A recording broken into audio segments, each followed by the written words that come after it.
बच्चों, कैसे हैं आप लोग। महसूस करता हूं कि अच्छे होंगे, पढ़ भी रहे होंगे। स्कूल खुलने का चांस ज़्यादा है जुलाई में, हाई स्कूल और इंटरमीडिएट। तो बता दे रहा हूं आप लोगों को, जहां तक हमने पढ़ाया है उसके आगे से शुरू करूंगा। यह ऑनलाइन चलाने का फैसला सरकार का है। ऐसा नहीं है कि आप सरकार ने यह कहा है कि भाई छुट्टियां हैं, लड़कों को आनंद लेने दीजिए। सरकार ने कह दिया था ऑनलाइन क्लास चलाइए, तो मैं ऑनलाइन क्लास चला रहा हूं। और इसके जिम्मेदार आप खुद हैं कि पढ़े कि नहीं पढ़े। जहाँ से समाप्त, जहाँ तक कि ऑनलाइन क्लास चला है उसी के आगे से स्कूल में या किसी भी संस्थान में पढ़ाया जाएगा, कोचिंग क्लासेज में पढ़ाया जाएगा। तो अगर आप मेरे वीडियो को देखकर इग्नोर कर रहे हैं तो अभी समय है 10 दिन का, उसको पूरा कर डालिए, नहीं तो ये मिलेगा नहीं। ये मजबूरी होगी आपकी कि उसको पढ़ना ना पढ़ना, ये तो आपको फैसला करना है भाई। हम तो अपना काम कर रहे हैं। तो बेटा आज का टॉपिक है electric current.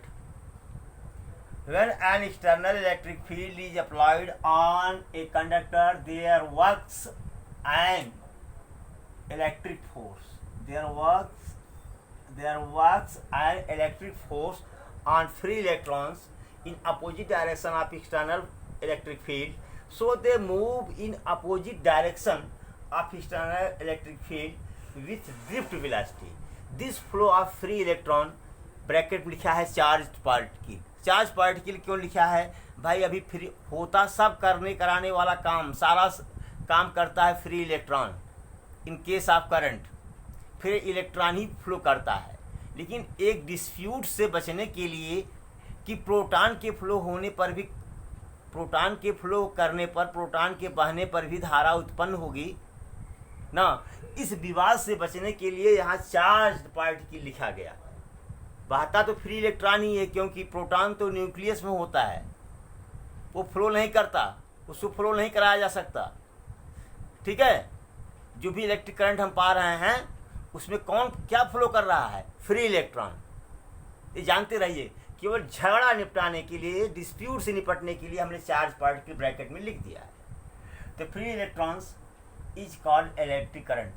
Strength of current is measured by the amount of charge flow through any cross-sectional area of conductor in 1 second. If Q charge flows in time t, then current is equal to flow in charge upon time, that is Q upon T. I is equal to what? I is equal to Q upon T, coulomb per second or ampere. If charge flows through any cross section at time t is q1, and after time interval it becomes q2, then I average is equal to q2 minus q1 upon del t upon del q upon del t. Okay, so this is for the English medium. We have discussed too much during in first video of this chapter. तो Hindi medium notes बनाए मैं बोल रहा हूँ, इसी का एकदम हिंदी। जब किसी चालक पर बाह्य वैद्युत क्षेत्र लगाया जाता है तो फ्री स्वतः मुक्त इलेक्ट्रॉन्स पर या मुक्त इलेक्ट्रॉनों पर एक वैद्युत बल कार्य करता है, या मुक्त इलेक्ट्रॉनों पर वैद्युत क्षेत्र की विपरीत दिशा में। तो अब मुक्त इलेक्ट्रॉनों पर वैद्युत क्षेत्र के विपरीत दिशा में एक बल कार्य करता है, जिससे ये मुक्त इलेक्ट्रॉन वैद्युत क्षेत्र के विपरीत दिशा में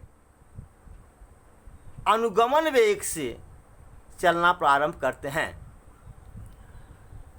ठीक है, यहाँ ध्यान देने की बात है कि चलते तो हैं लेकिन स्ट्रेट पाथ पर नहीं चलते, मतलब सीधे रास्ते पर नहीं चलते, तो कर्व पाथ पर टेढ़े मेढ़े चलते हैं, क्योंकि टकराते रहते तो उनकी दिशा ऐसे बदलती रहती है, ऐसे बदलती रहती है, ऐसे बदलती रहती है।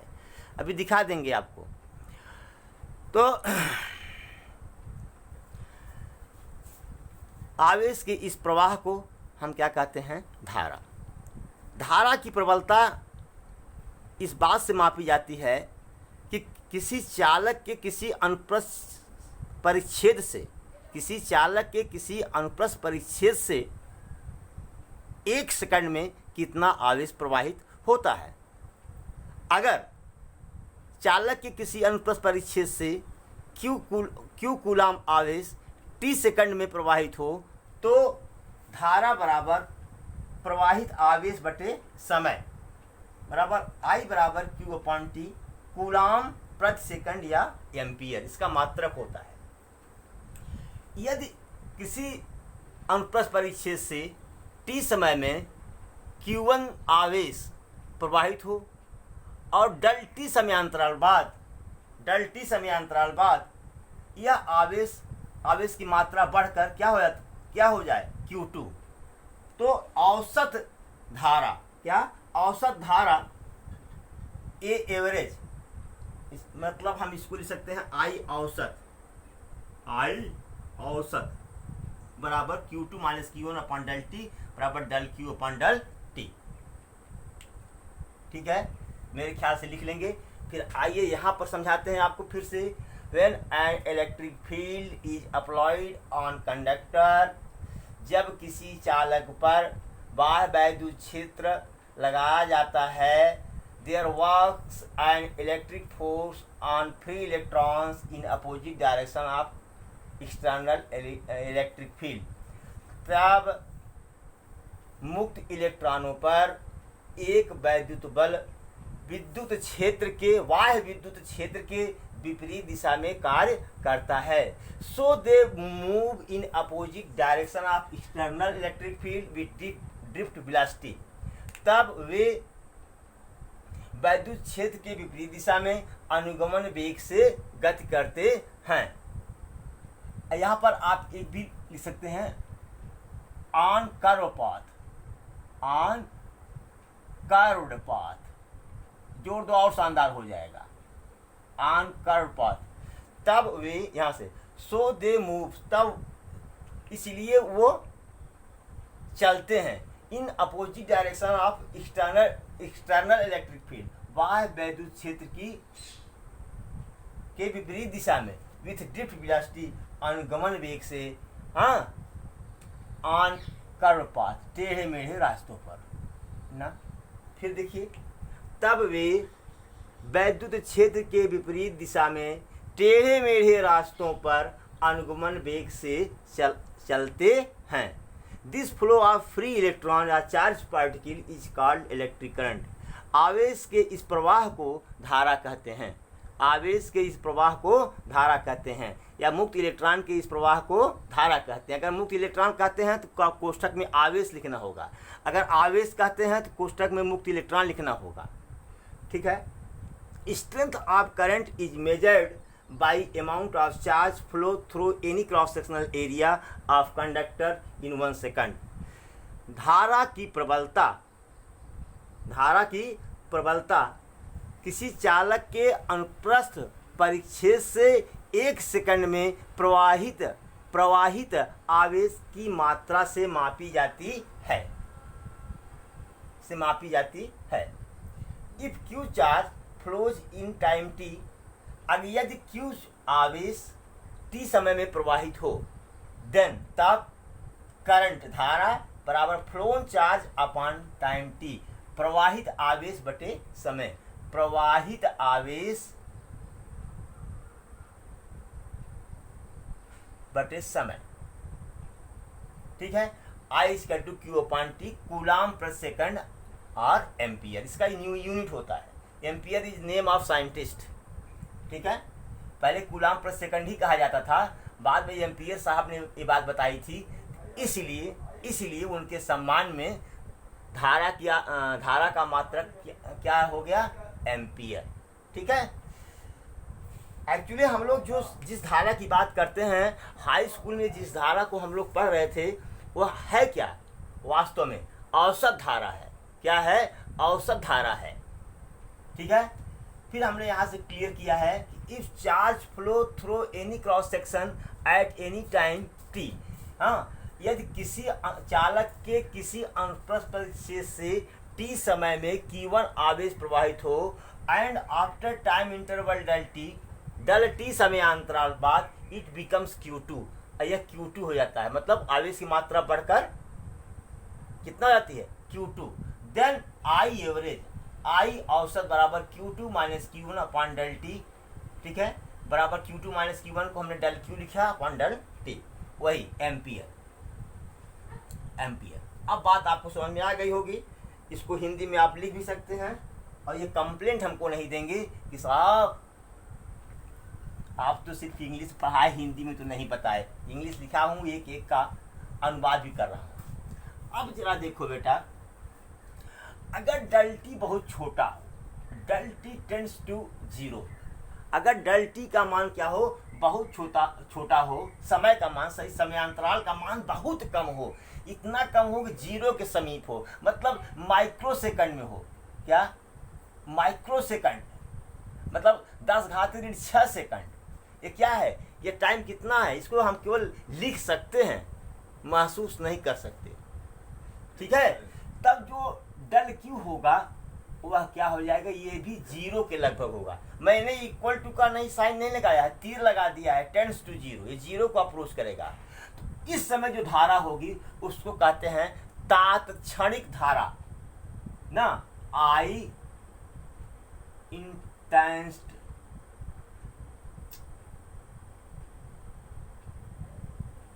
इंस्टैंटनियस, मतलब आई तात्क्षणिक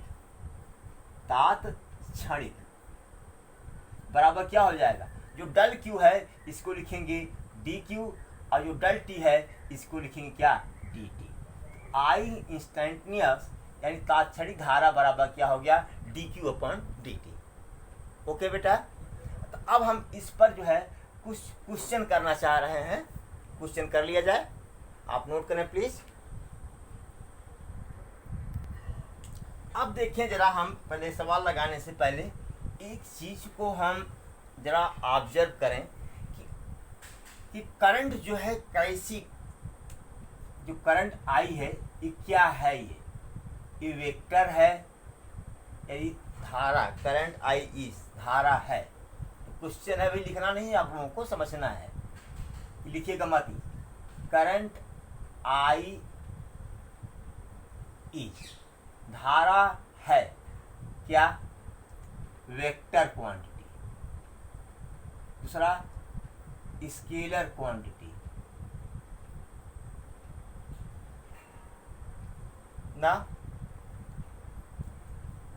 फिर आइए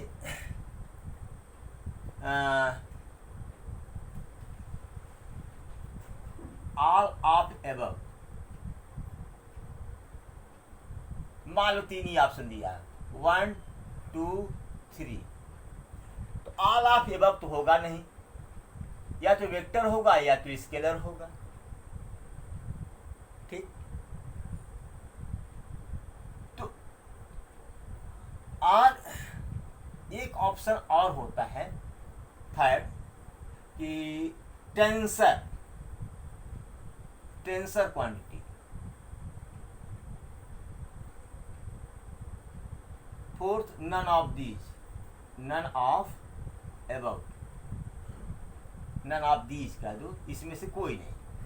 ध्यान दो बेटा कि जो हमारा जो करंट है यह न तो वेक्टर है, न तो स्केलर है, न तो सदिश राशि है, न तो अदिश राशि है, वास्तव में यह टेंसर है। क्या है ये? टेंसर। कहेंगे साहब ये टेंसर क्या? वैसे देखिए, पहले आपके कोर्स में ना यह बताया गया है कि धारा एक अदिश राशि है। यह भी सही है, क्योंकि टेंसर तो अभी आप लोग पढ़े ही नहीं, इसलिए आपका ऑप्शन क्या है? धारा एक अदिश राशि है। लेकिन सच्चाई क्या है, धारा न सदिश है न अदिश है, यह टेंसर है। यह क्या है, टेंसर है। टेंसर क्या होता है, टेंसर में क्या होता है बेटा, टेंसर क्वांटिटी में इसमें मैग्नीट्यूड भी होता है। मैग्नीट्यूड मतलब परिमाण होता है। क्या होता है, परिमाण। और दूसरा डायरेक्शन, क्या होता है, डायरेक्शन, दिशा। तो आप कहेंगे साहब कि जब धारा में परिमाण है और दिशा है तो यह सदिश राशि हुई ये मतलब वेक्टर क्वांटिटी हुई। हाँ हुई, बट लेकिन ना vector law of addition, vector law of addition ना, ये वेक्टरों के जोड़ने का नियम इस पर अप्लाई नहीं होता। इस पर वेक्टर के जोड़ने का नियम अप्लाई नहीं होता। सपोज करो एक धारा आई ऐसे, एक धारा आई ऐसे, मान लो आई ये 5 एम्पियर का इधर से आया, 6 एम्पियर का इधर से आया। अगर यहाँ से तार जोड़ दें हम तो यहाँ 6 5 11 एम्पियर का करंट मिल जाएगा हमको। कितना, 11 एम्पियर का करंट मिल जाएगा। अब यहाँ पर वेक्टर के संयोजन का नियम तो नहीं लग रहा है, वेक्टर के संयोजन का नियम नहीं लग रहा है, इसीलिए यह सदिश राशि नहीं हुई। क्योंकि इसमें दिशा है इसलिए अदिश राशि भी नहीं हुई। तो हुआ कौन, टेंसर हुआ। क्या हुआ, टेंसर हुआ ना, ये टेंसर है। लेकिन ध्यान दीजिए, अगर आपके एग्जाम में अगर टेंसर एक ऑप्शन दिया हुआ है तब तो टेंसर पर आप चिन्ह लगाएंगे। अगर टेंसर ऑप्शन में नहीं है तो अदिश राशि पर माने स्केलर क्वांटिटी पर आप टिक लगाएंगे। ठीक है, कंपटीशन में भले ही टेंसर आ जाए लेकिन बोर्ड लेवल के एग्जाम में तो यही कहा जाएगा कि धारा एक अदिश राशि है। बोर्ड लेवल के एग्जाम में क्या कहेंगे कि धारा एक अदिश राशि है। लेकिन जब कंपटीशन लेवल पर जाएंगे तब वहां पर टेंसर आपको बोलना पड़ेगा। अगर ऑप्शन में दिया है तो तब टेंसर पर सही का निशान लगाएंगे। ठीक बेटा, तो हम लिखवा देते हैं। चलिए भाई नोट कर लीजिए, current has magnitude and direction. धारा में परिमाण और दिशा होता है, बट लेकिन vector addition law does not apply on it. लेकिन वेक्टर के संयोजन का नियम इस पर लागू नहीं होता। लेकिन सदिशों के संयोजन का नियम इस पर लागू नहीं होता। So it is not vector quantity, इसलिए यह सदिश राशि नहीं है। Actually it is tensor quantity, वास्तव में यह टेंसर क्वांटिटी है, टेंसर है ये। क्या कहते सदिश, टेंसर को कहते हैं प्रतिदिश। क्या कहते हैं, प्रतिदिश राशि। समझ गए ना, जैसे आपने सदिश पढ़ा, आदिश पढ़ा, अब प्रतिदिश तो आपने पढ़ा नहीं। हम तो अभी तक यही दो पढ़े हैं भैया। ये तो बीएससी थर्ड ईयर में पढ़ेंगे जा करके, बीएससी थर्ड ईयर में मैथ्स में पढ़ेंगे टेंसर। ठीक है, बीएससी थर्ड ईयर मैथ्स में टेंसर है, इसको हिंदी में कहते हैं प्रतिदिश राशि। क्या कहते हैं, प्रतिदिश राशि। यह क्या है, सदिश राशि। यह क्या है, अदिश राशि। यही दो तो हम पढ़े हैं। प्रतिदिश राशि यानी टेंसर क्वांटिटी तो हम लोग पढ़े नहीं। ठीक है, तो actually it is tensor quantity, वास्तव में यह एक टेंसर क्वांटिटी है, but according to our syllabus, हमारे पाठ्यक्रम के अनुसार it is a scalar quantity, यह एक अदिश राशि है। इसे यहाँ पर हमने दिखा दिया 5 एम्पियर, 6 एम्पियर, यहाँ अब मैग्नीट्यूड भी दिखा दिया, डायरेक्शन भी दिखा दिया हमने। लेकिन 6 5 11 हो रहा है। अब कोई तो ऐसा तो है नहीं कि ये 6 न्यूटन, ये 5 न्यूटन ना, ये 5 न्यूटन हो गया तो आपने कह दिया कि चलो भाई ये इसका रिजल्टेंट है। तो रिजल्टेंट निकालने के लिए तो आप वही फार्मूला लगाते हैं, क्या 5 का स्क्वायर प्लस 6 का स्क्वायर, सो ऐसे कैलकुलेट करते हैं। तो यहाँ ये नहीं सीधा 6 5 अवेलेबल हो रहा है, इसमें ये law addition law of vector नहीं अप्लाई हो रहा है। ठीक है, इसमें मैग्नीट्यूड होता है, डायरेक्शन होता है, लेकिन यह सदिश राशि नहीं है। ओके बेटा, यह है क्या, प्रतिदिश राशि है। लेकिन सिलेबस के हिसाब से हम क्या कहेंगे, स्केलर राशि, मतलब अदिश राशि कहेंगे। क्या कहेंगे, अदिश राशि कहेंगे। नोट कर लो बेटा, बहुत मेहनत से पाया हूँ, नोट कर लो इसको। क्वेश्चन पहला ले रहे हैं, चार्ज Q का मान है t² + 5t + 10। देखो बेटा, समय के साथ यहाँ चार्ज आवेश का बढ़ना दिखाया गया है, मतलब समय की t टाइम है, t क्या है, टाइम है, समय के साथ आवेश का बढ़ना। सपोज करो कि ये आपका कोई कंडक्टर है, यह हमने ले लिया क्रॉस सेक्शनल एरिया, ले लिया हमने ना। अब जो इलेक्ट्रॉन बेटा हमेशा इससे पास हो रहे हैं ना, इलेक्ट्रॉन हमेशा पास होंगे, यहाँ आएंगे, फिर निकल करके यहाँ आएंगे, यहाँ आएंगे, निकल करके यहाँ आएंगे, यहाँ आएंगे, निकल कर यहाँ आएंगे, हमेशा गुजर रहे हैं, हमेशा इससे क्या हो रहा है, गुजर रहे हैं। समय बढ़ रहा है, इससे गुजरने वाले चार्ज का अमाउंट भी बढ़ रहा है। ध्यान दीजिए, जैसे हम कहते हैं कि t1 टाइम में ना, कहा क्या, आपने कहा कि शुरू से t = 10 सेकंड में, आपने कहा कि 10⁸ इलेक्ट्रॉन गुजरा, तो क्यों निकाल सकते हो आप, Q = n से क्यों निकाल सकते हो ना Q1। फिर आपने कहा कि t = 20 सेकंड, तब 20 सेकंड में गिनोगे तो पता चला कि 2×10⁸ इलेक्ट्रॉन पास हो गए। मतलब जैसे जैसे समय बढ़ेगा, इससे गुजरने वाले इलेक्ट्रॉनों की संख्या बढ़ेगी। फ्री इलेक्ट्रॉन, जब इलेक्ट्रॉन कहें तो यहाँ आप फ्री इलेक्ट्रॉन समझिएगा, मुक्त इलेक्ट्रॉन की बात मैं कर रहा हूँ यहाँ पर, फ्री इलेक्ट्रॉन की बात मैं कर रहा हूँ, मुक्त इलेक्ट्रॉन की बात मैं कर रहा हूँ। तो समय बढ़ने पर यहाँ से गुजरने वाले, भाई आप मान लीजिए आप खड़े हो गए, मान लो इलेक्ट्रॉन दिख रहा है, आप स्टॉप वॉच लिए, t = 0 से आपने शुरू किया, 10 सेकंड में आपने गिना कितने इलेक्ट्रॉन गए, भैया 10 सेकंड तक 10⁸ इलेक्ट्रॉन जा चुके। ठीक है, चलो भाई, अब देखो 20 सेकंड में कितना इलेक्ट्रॉन गुजरा, तो आपने कहा देखिए भाई 2×10⁸ इलेक्ट्रॉन जा चुके। मतलब समय के साथ साथ यहाँ से गुजरने वाले इलेक्ट्रॉनों की संख्या तो बढ़ रही है। जब इलेक्ट्रॉनों की संख्या बढ़ रही है तो आवेश भी तो बढ़ रहा है, चार्ज भी तो बढ़ रहा है। इसीलिए दिया कि Q = t² + 5t + 10, ये Q का दे दिया। कह रहा फाइंड, बताइए, निकालिए क्या,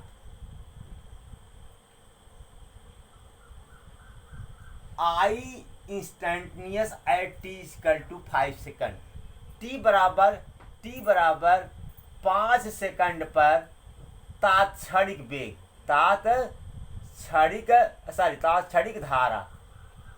तात्क्षणिक धारा बताइए। ओके, तो तात्क्षणिक धारा, चलिए तात्क्षणिक धारा बराबर क्या होता है भैया,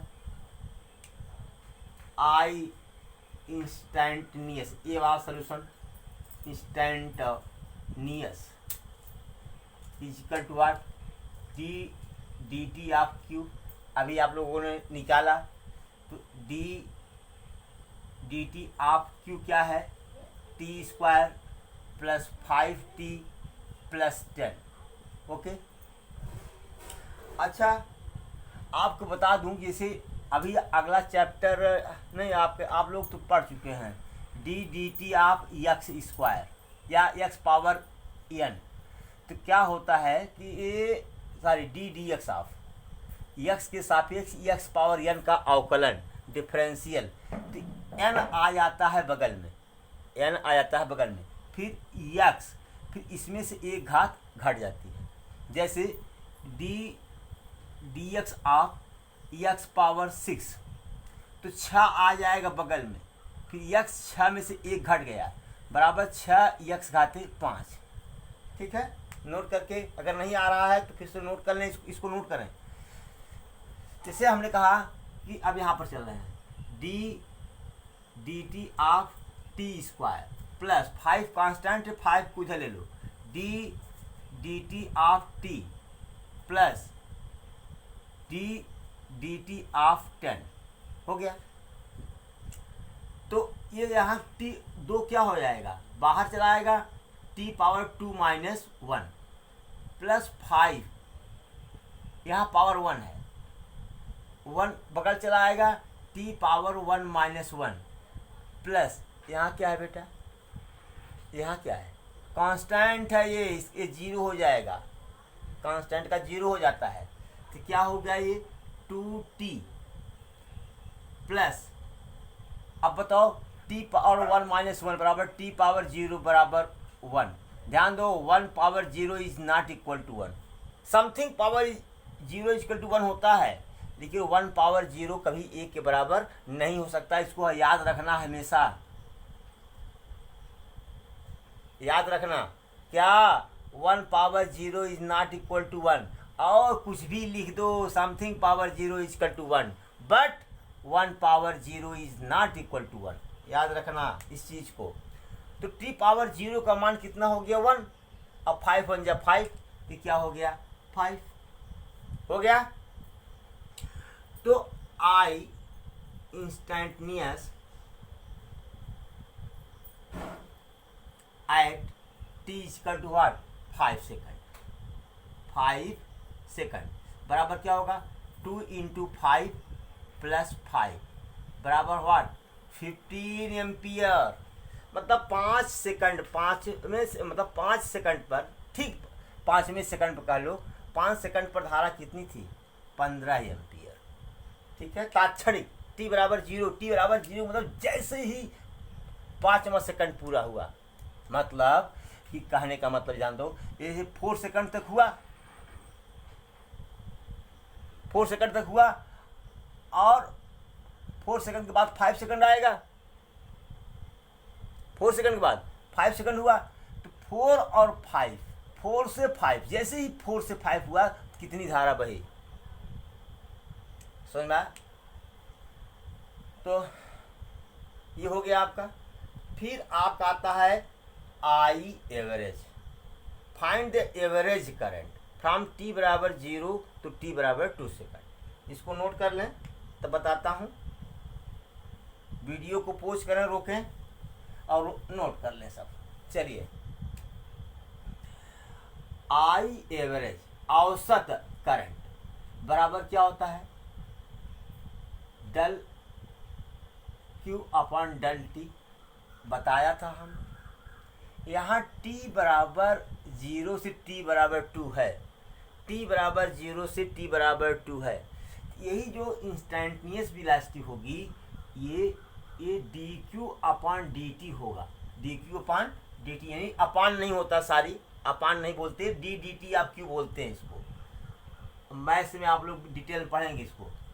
तो ये t बराबर 0 से t बराबर 2 सेकंड तक, t बराबर 0 से t बराबर 2 सेकंड तक हो गया। अब बताओ, एक काम करो कि अब इसको सॉल्व करने के लिए आई एवरेज तो ऐसे ही होगा, क्यों 0 सेकंड से कहाँ तक, 0 सेकंड से कहाँ तक 2 सेकंड तक, 0 से 2 सेकंड तक, ठीक है। तो क्या करें, इसको ऐसे कर दो, ऐसे नहीं, डी क्यू, इसको हम लिख सकते हैं क्या, Q 2 second minus Q 0 second upon del T, del T, इसको हम लिख सकते हैं क्या, या डेल टी न लिख करके डी टी लिख दें क्या यार, चलो जाने दो, अब तो मामला गड़बड़ है ही, क्या करो, या ऐसे कर दो कि T2 माइनस T1 कर दो, T2 माइनस T1 कर दो, ठीक। तो अब क्या करेंगे हम, क्या करें, क्या Q2 मतलब दूसरे सेकंड पर प्रवाह, दूसरे सेकंड में प्रवाहित आवेश, तो क्या इसको हम ऐसे नहीं कर सकते, आई इंस्टेंटेनियस एट t बराबर 0, सॉरी टी बराबर 2, तो आई इंस्टेंटेनियस पहले क्या निकाला थी, इधर देखो, आई इंस्टेंटेनियस बराबर क्या आया था, 2t + 5, 2t + 5 आया था ये। तो आई एट t बराबर 2, t बराबर 2, तो 2 2 जा प्लस 5 बराबर 9 एम्पियर। सॉरी यार, t बराबर 2। फिर आई एट t बराबर 0 कर दो, तो क्या होगा, 2 × 0 + 5 बराबर 5 एम्पियर। बोल यार, कोई दिक्कत? ऐसे निकालता हूँ। चलो यहाँ हो गया ये। तो इसको हम लिख सकते हैं कि आई एवरेज बराबर आई, इसको कह सकते हैं कि dQ2/dt माइनस dQ0/dt। ठीक है, ये तो ये t बराबर 2 पर ये पूरी वैल्यू हो गई, अब t बराबर 0 पर ये पूरी वैल्यू हो गई करंट की। इसको लिख सकते हैं हम आई एट t बराबर 2 माइनस आई एट t बराबर 0। तो आई एट t बराबर 2 पर कितना आया है, 9 एम्पियर, माइनस आई एट t बराबर 0 पर क्या, 5 एम्पियर। तो आई एवरेज कितना हुआ बेटा, 9 में से 5 निकल के कितना आया, अच्छा सॉरी और सॉरी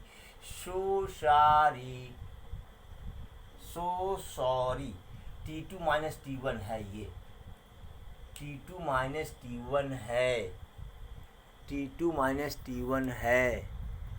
सब गलत हो गया। Q2 माइनस Q0 ये नहीं लगेगा। Q बराबर क्या दिया है बेटा, t² + 5t + 10। तो Q एट t बराबर 2 सेकंड पर, तो 2 का स्क्वायर + 5 × 2 + 10 बराबर 4 + 10 + 10 बराबर 24 कूलम। Q एट t बराबर 0, तो 0 का स्क्वायर + 5 × 0 + 10 बराबर 10 कूलम। कितना, 10 कूलम। ठीक है, तो अब यहाँ आई एवरेज गलत निकाला था, सॉरी बेटा। Q2 कितना आया, 24 माइनस Q0 कितना आया, 10 सेकंड। ठीक है, आया। T2 कितना है, 2 सेकंड, माइनस 0 बराबर 14/2, दैट वाट 7 एम्पियर। क्या, 7 एम्पियर। गलत कर दिया हमने, अब सही है, नोट इट प्लीज। चलो बेटा, अब देखो उसी का उल्टा पूछ दिया। I बराबर t² + 1 धारा का समीकरण दिया हुआ है समय के साथ। करा find phloem charge across the section between t बराबर 0 to t बराबर 4 सेकंड। कह रहा है कि t बराबर 0 से 4 सेकंड के बीच किसी क्रॉस सेक्शन से बहने वाले चार्ज की मात्रा बताओ, कितना बहा। ठीक है, पहला क्वेश्चन। कह रहा है कि find the number of free electron that flow during this time period. इस टाइम पीरियड में कितना इलेक्ट्रॉन बढ़ा। भाई तो Q निकालना इंपॉर्टेंट है। Q बराबर यानी E यानी Q/E कर देंगे, बहुत सिंपल सी चीज़ है। पहले Q कैसे निकले ये देखो। तो I बराबर क्या होता है, dQ/dt यानी dQ बराबर क्या हो जाएगा, I dt। अब चूंकि टाइम इंटरवल दिया है 0 से 4 सेकंड तक, तो ये dQ हो जाएगा बराबर यहाँ I dt t बराबर 0 से t बराबर 4 सेकंड, i का मान कितना दिया हुआ है, t स्क्वायर प्लस 1 dt। ठीक है, इसको हम लिख सकते हैं r, इसको लिख सकते हैं q पावर 0 dq। इसको क्या लिख सकते हैं कि t स्क्वायर सॉरी इंटीग्रल 0 से 4 t square dt plus integral 0 से 4 1 dt। ओके, अब यहाँ फिर समस्या आपके सामने खड़ी हो गई। चलो इंटीग्रल का ले लो। जैसे हमने कहा integral x power n dx, ये इंटीग्रल है समाकलन, इसकी वैल्यू होती है x पावर n प्लस 1 अपान n प्लस 1 प्लस c।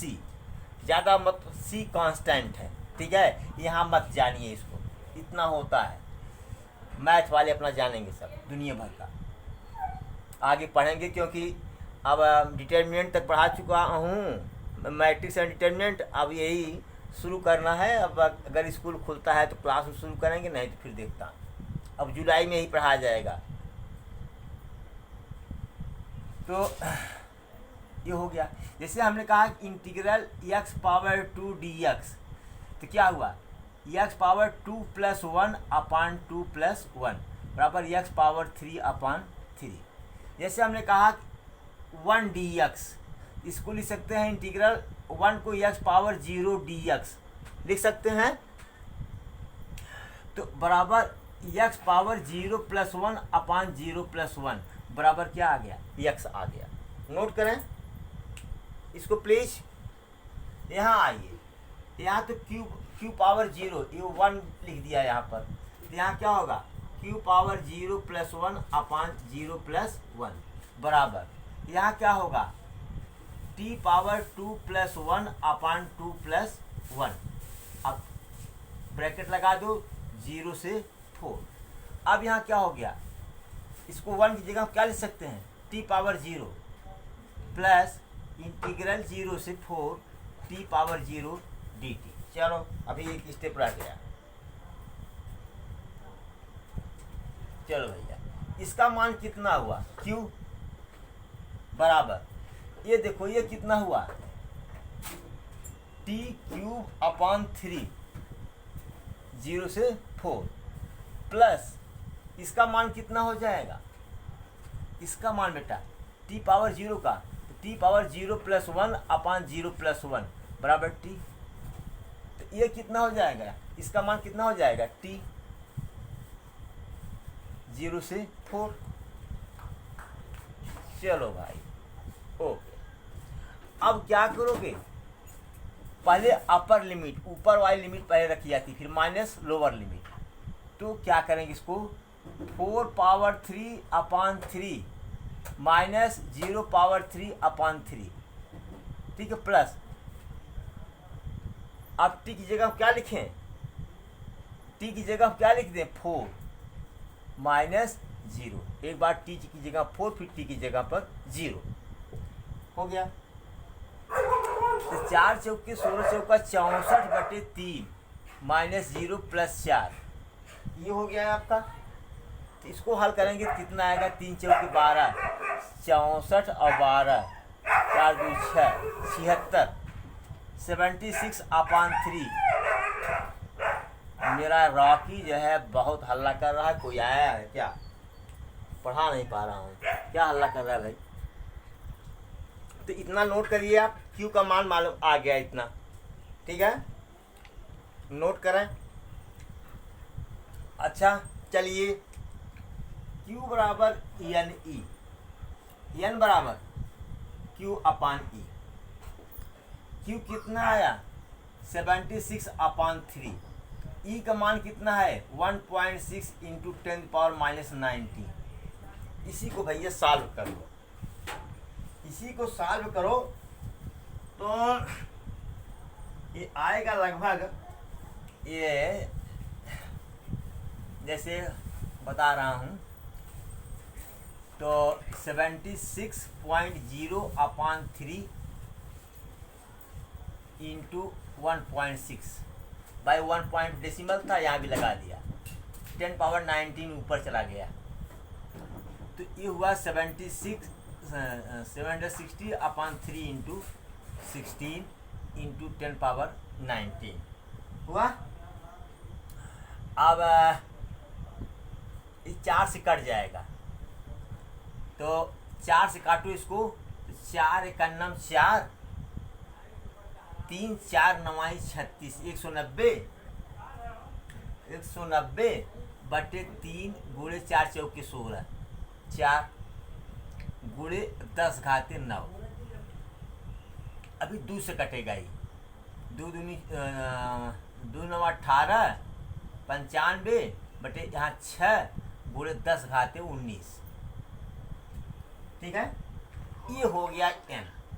अब यही डेसिमल में चेंज कर लो भाई, इसको डेसिमल में चेंज कर सकते हैं हम लोग। तो ये आएगा क्या, लगभग 15 छक्का 90, 15.7 इंटू 10 पावर 19। ओके, ध्यान दीजिएगा, यहाँ पर कुछ बच्चे कह सकते हैं साहब इलेक्ट्रॉन फ्लो कर रहा है तो चार्ज माइनस में आना चाहिए। अरे भाई झगड़ा निपटा रहा हूँ भाई साहब, यहाँ इलेक्ट्रॉन बह रहा है ये जानते रहिए, इलेक्ट्रॉन फ्लो कर रहा है ये जानते रहिए। अब यहाँ भी तो मैं माइनस रख सकता था, तो माइनस तो क्या संख्या ऋणात्मक होगी, नहीं होगी। ये केवल दिमाग में रखिए, चार्ज फ्लो कर रहा है। अब फ्लो चार्ज का जो मैग्नीट्यूड है, फ्लो चार्ज का, ये सिंगल फ्लोइंग चार्ज, एक आवेशित कण का जो चार्ज यहाँ पर लिया गया है plus 1.6 into 10 power minus 19 coulomb. न यहाँ प्रोटॉन कहना है न इलेक्ट्रॉन कहना है, प्रोटॉन इलेक्ट्रॉन कहने पर झगड़ा बढ़ जाएगा। ठीक है, यह चीज़ है।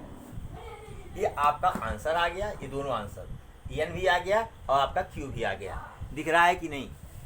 हाँ यार दिख तो रहा है, लेकिन थोड़ा सा कम दिख रहा है, इसको यहाँ लिख दे रहा हूँ। कितना आया, 15.7 into 10 power 19 electron, free electrons, ये निकल गया। Note it please. अब मैं